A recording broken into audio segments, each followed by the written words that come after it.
Hi everybody from Windy Acre Bees out in a crispy cold 23-degree night in Western Massachusetts, and we're making some candy boards for our colonies, and we got a couple here cooling off pretty good. I want to run down the ingredients with you if you've never done this before and what you're going to need.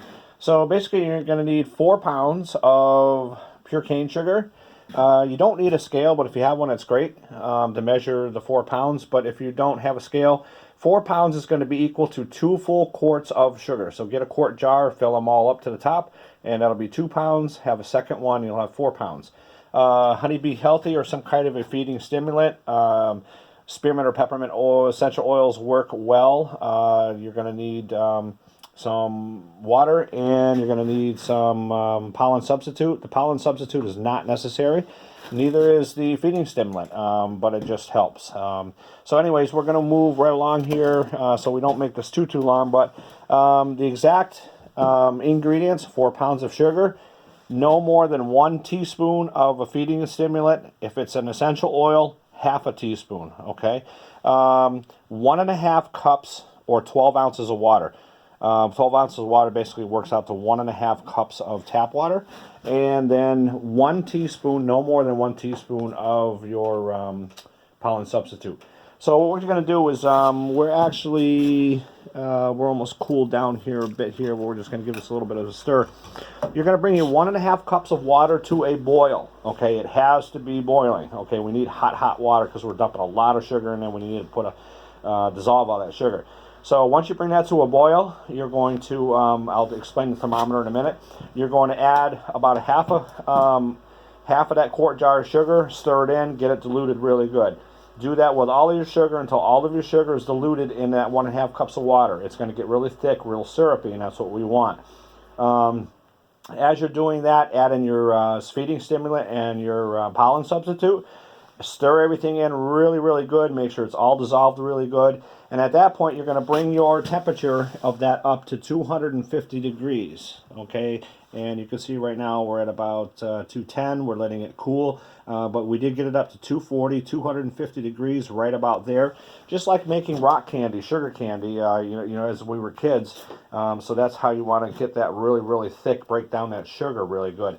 So once you get that all done, heat it up to 250 degrees. Now, use a tall, maybe a spaghetti pot if you can.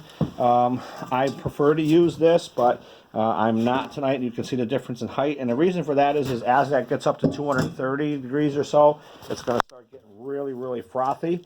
And at that point, it's going to boil over. So we don't want that to happen, ruin your stove.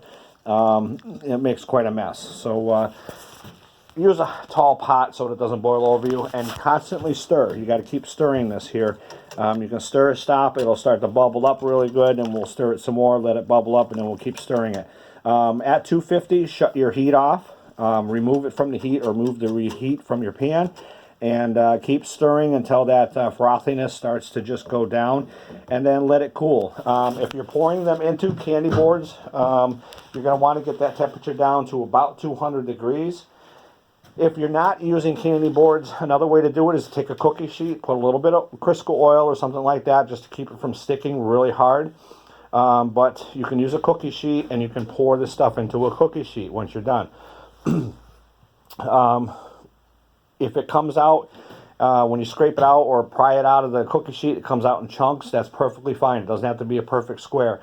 It's probably better that way coming out of the cookie sheet. Then you can just lay it on top of your top bars of your cluster. And as they finish up eating their stores, then they'll start to go after this candy. The heat generated from the cluster will soften up this candy, and it'll make it easier for them to eat. You can see here these are curing right now. They'll take about an hour and a half to set up really good here. As you can see, it's a little bit. You can see I just barely start putting my fingers in here. This one here is setting up about the same, a little bit quicker actually for some reason. Actually, it's getting pretty hard already. So this was the second one I did actually. And then this is our third candy board, which is getting ready for me to pour it in. Now, whether it's a cookie sheet or a candy board or whatever it is that you're pouring this into to cool, you can even pour it into another pot or something, and then just take chunks of it out and put it on top of your hive. So Make sure it's level though, so that you evenly distribute all your candy, so that you don't have your entrance blocked over here and it's not taller here and then really shallow down at this end. So what we're going to do now is we're going to take out our, I'll just show you how I'm doing this here. We're down to about 200 degrees, which is just right. We're just putting this stuff here in some water. And to clean your pot out, just fill it up full of water, boil it really good. You'll be able to scrape all that sugar down and everything. These pots I use on a regular basis. Your pots, like a little spaghetti pot, you can get for a couple bucks at Ocean State Job Lot. You can also get your thermometer for $4 or $5, $5 or $6 at Ocean State Job Lot or somewhere around there. And that's it. And basically we're just going to pour this kind of evenly all the way around. And that's it. Now I can see already that this part of the table is a little bit lopsided on the end because everything is flowing down to the left. So what we're going to do is, since this one's set up really good, we're going to take this and put it on top of this one. And we're going to move this down and get this one. That's more better. Just like that, evenly distributed. Now, from the time that you start this to the time you stop, it's probably, from the time it cools, it's going to be about 2 hours. So it's only going to take about a half hour to actually make this stuff and pour it in, you know, as it cools, half hour, 40 minutes to, you know, cool enough to put it in.